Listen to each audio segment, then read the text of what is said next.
Welcome to Mysterious Encounters. Why does the world keep choosing seven? 7 colors, 7 continents, 7 seas, 7 virtues, 7 heavens, 7 seals. It's everywhere, and more like a signature, as if reality itself has a preferred pattern. And once you notice it, the question changes. Not why is 7 special, but who benefits from keeping it special? Numbers shape it.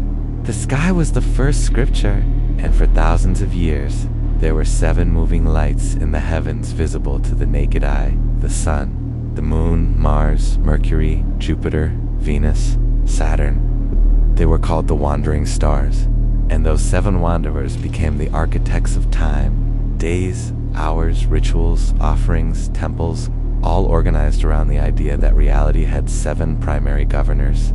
7 wasn't superstition. 7 was calendar technology, a way to synchronize humans with the sky. And once the calendar controls a civilization, you control the civilization. Think about your week. It doesn't feel natural, it feels assigned. You don't just live, you cycle. Work days, weekend, reset, repeat.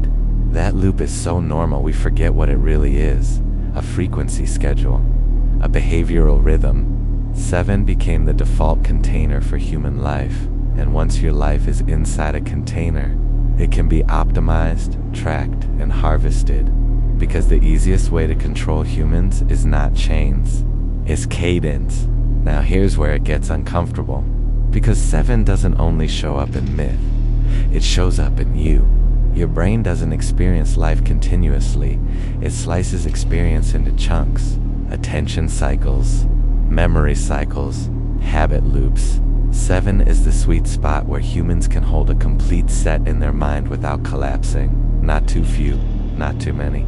Enough to feel like you understand, even when you don't. 7 is the number of manageable belief. That means if you can shape the world into sets of 7, people feel like reality makes sense.